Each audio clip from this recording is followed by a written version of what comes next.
Hello students, today we'll discuss about one of the key components of computers, that is CPU. Abbreviation of CPU is Central Processing Unit. In this topic we'll discuss about three important topics, that is we'll try to understand what are the various components of Central Processing Unit, and we'll also discuss about the functions of Central Processing Unit, and finally we'll talk about the structure of buses and how the buses are used to transfer the data from one point to other point. We'll start with the definition of Central Processing Unit. According to definition, the Central Processing Unit, also called as a central processor or main processor, is the electronic circuitry that executes instructions comprising computer program. And the CPU performs basic arithmetic, logic, controlling and input-output operations specified by the instructions in the program.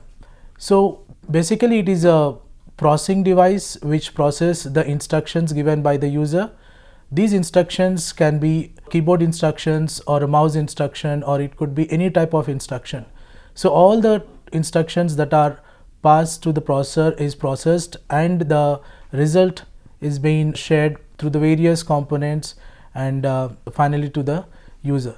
As you can see in the picture, this is how a processor looks like. One of the processor images listed here, and this is the internal structure of the processor. And let's see the components of Central Processing Unit. As you can see in this image, a Central Processing Unit is made up of various components, like you can see a clock, a register and primary memory, external components, and within the CPU we have registers, control unit, arithmetic and logic unit and cache. The clock external components like input devices, output devices, and these are all the components which are outside the CPU, that is a CPU chip that I have shown you now. The CPU embeds some of the components like register, control unit, arithmetic and logic unit and cache. We will try to understand each and every component of the CPU. What is the purpose of a register and what is the purpose of a control unit, and we will also discuss about arithmetic logic unit and cache memory. First we will start with the control unit. The purpose of control unit is to fetch the instructions, decode the instructions and execute the instructions. So this is the key component which actually performs the processing task.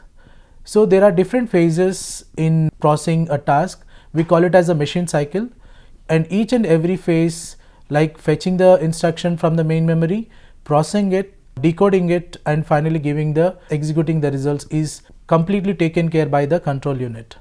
It also issues the control signals to the hardware devices which are connected to the computer, like input devices, output devices. All the devices have to be synchronized so that they work in a particular order. So this task is taken care by the control unit. It sends a control signal is ready and when a particular hardware can use the resource. And it also moves data from the system, right, from one point to another point. So we know that computer processes the data, and computer holds two types of data, one in the instruction format and one in the original data format.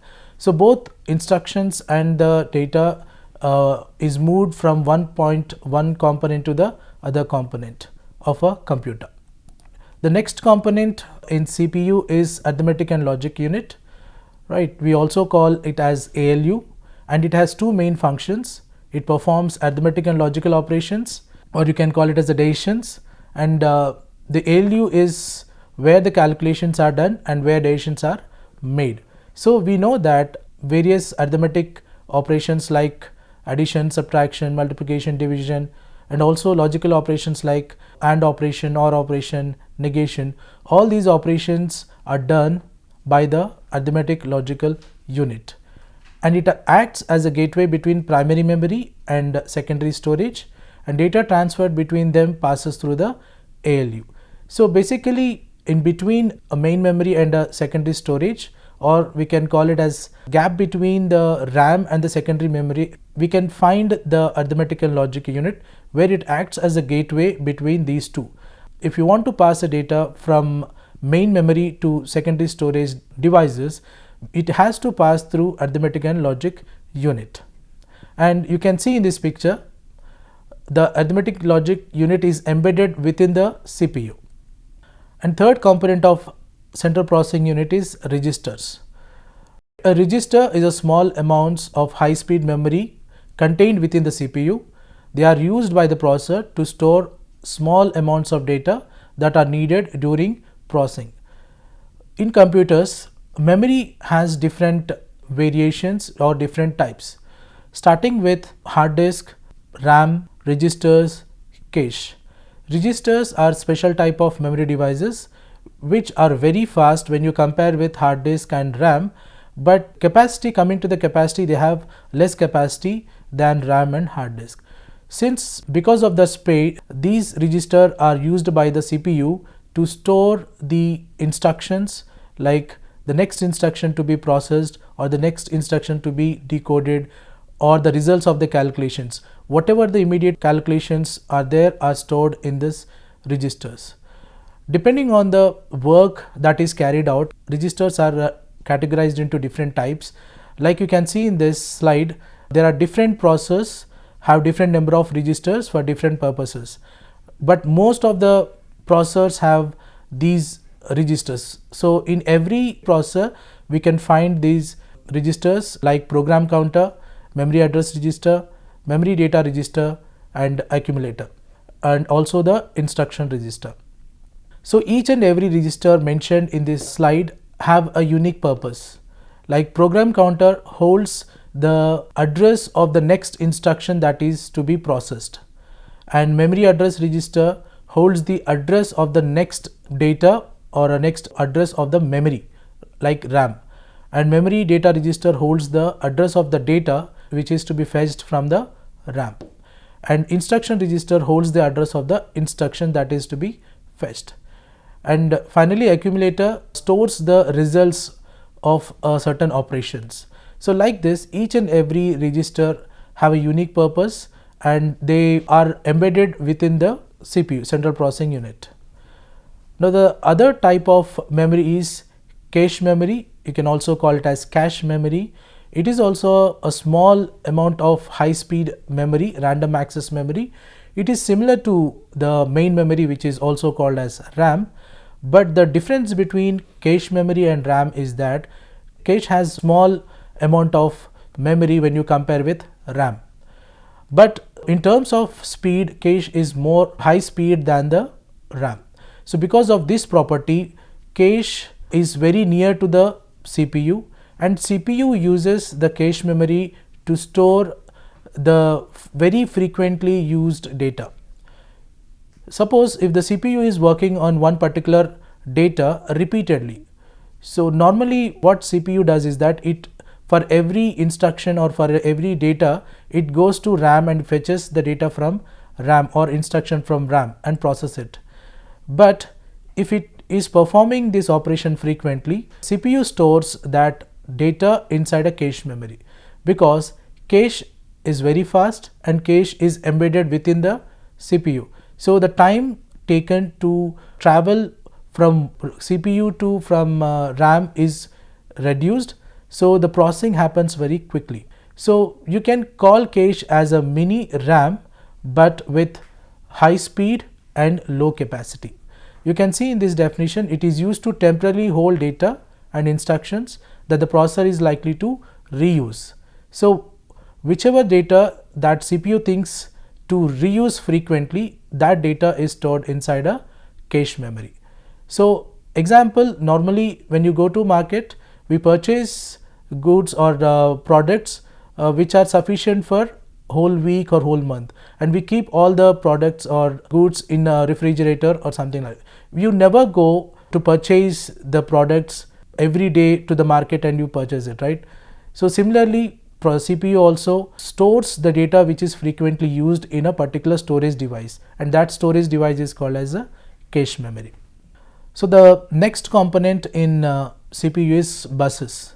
So as you know, buses are used to transmit from we use the buses to move from one point to another point.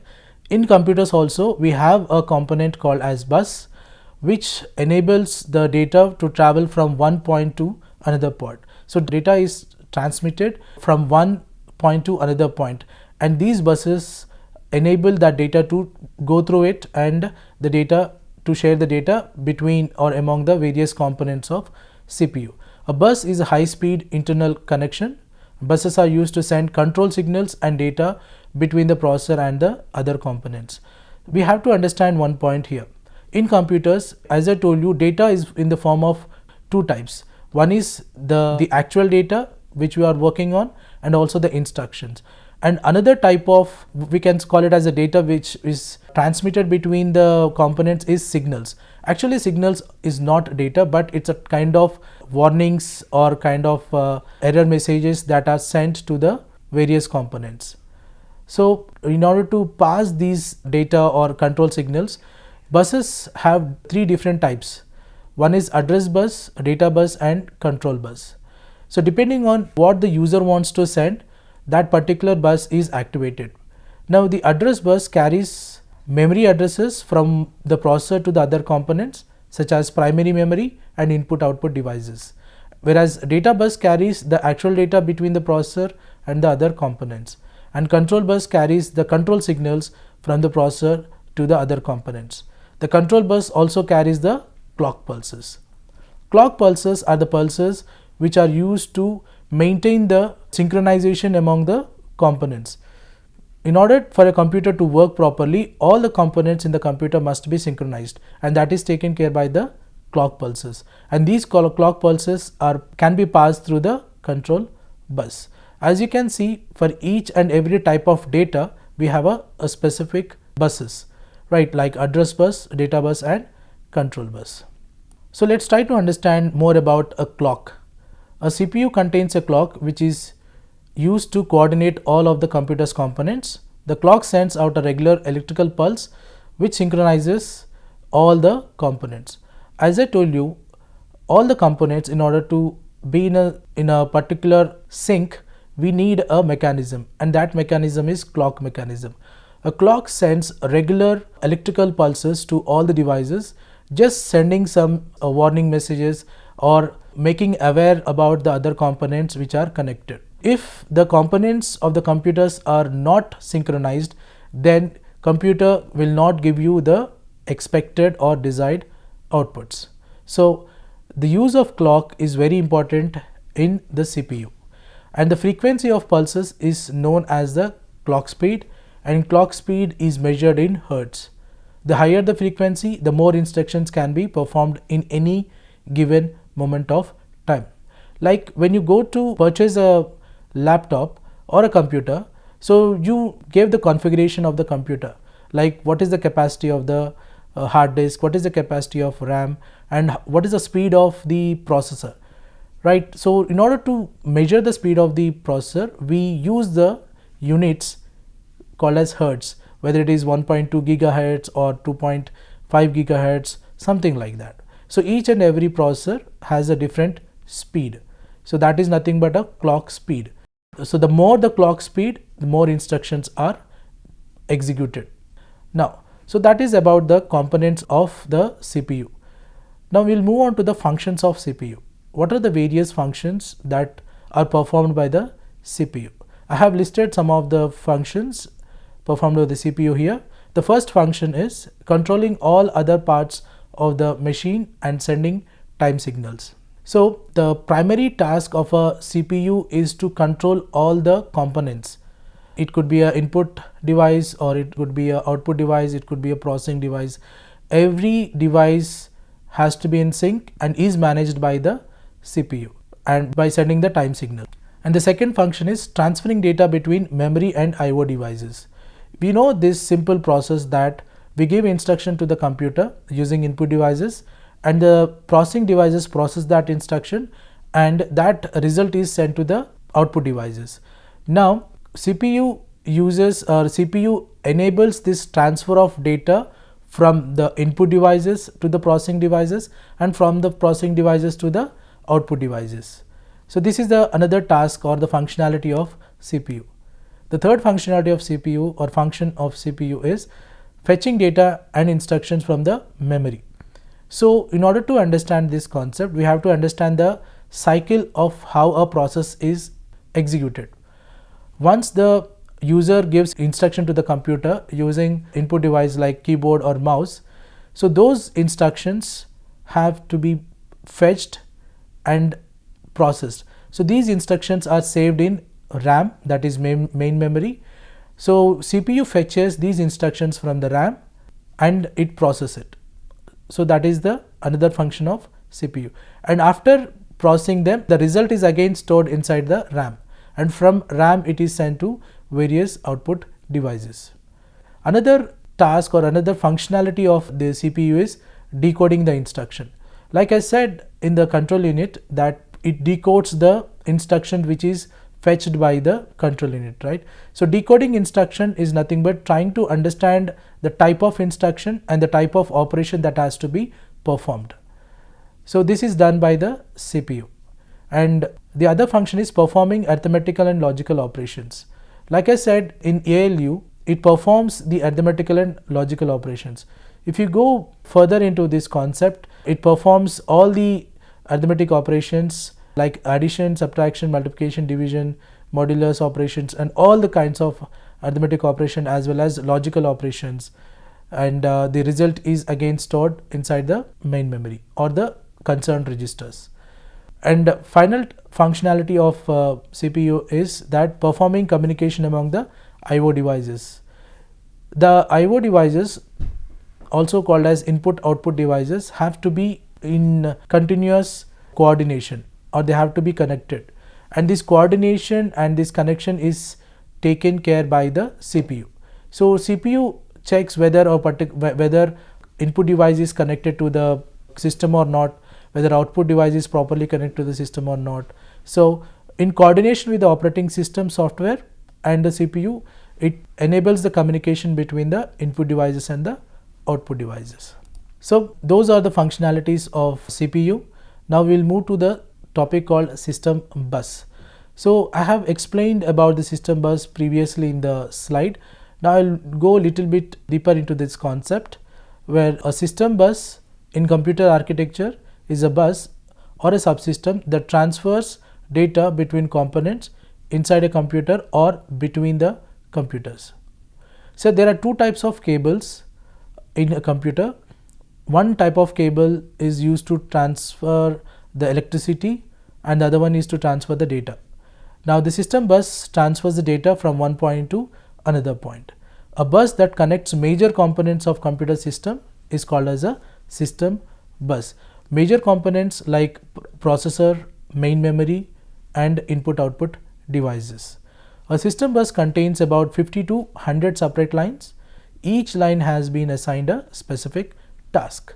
Like we have an address bus, we have a control bus, we have a data bus. So for each and every type of data that you want to pass, there is a specific bus for it. Like you can see, a system bus is usually separated in three groups, functional groups: data, address, and control.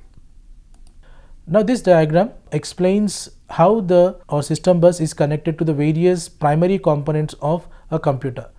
So when I tell you what primary components, the components are CPU, memory, and input-output devices. There are other components also there, but they are not considered as the major components or the primary components of the computer. And this system bus connects all these primary components. Like without the connection, without the coordination, a computer cannot process instruction. An instruction has to pass through each and every component so that it goes to the output devices and the result can be or accessed by the user. Like you can see in this picture, we have three bus structures here. One is control, address, and data bus. So control bus is connected to CPU, memory, and input-output devices. Suppose if an input device is disconnected to the computer, then immediately the CPU identifies that and it sends a control signal to the operating system that a particular device is not connected. So that is why we see an error message prompting in our system that a particular device is not connected.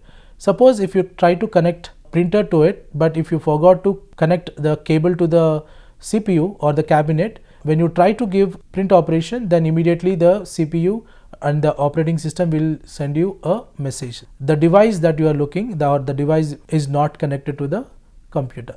So this instruction or this is sent by the control signal. So control signal continuously checks whether all the components properly connected to the computer or not. Now coming to the address bus carries the addresses of the data or the memory location from CPU to memory, or memory to CPU, or input devices to memory, or input devices to CPU. Suppose when you give an instruction, that instruction is stored in RAM, and RAM holds that instruction in a particular memory location, and that location has an address to it. Now the CPU wants to fetch that instruction, it has to process the address. So CPU looks for program counter register which has the next instructions address. So CPU, it fetches that address from the address bus. So if you want to store data inside memory, again the address, in order to locate where to store that data, the address bus transmits that address so that the CPU can understand where the data can be stored. And data bus, as we know, it transmits the data from one point to another point.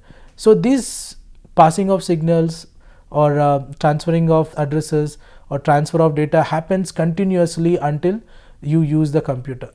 So these buses plays a key role in transferring these three types of signals, addresses and buses, right? So you can see the definitions here. Normally a data bus have different lines, like 8 lines data bus, 32 lines data bus, 64 lines data bus and 128 line data bus.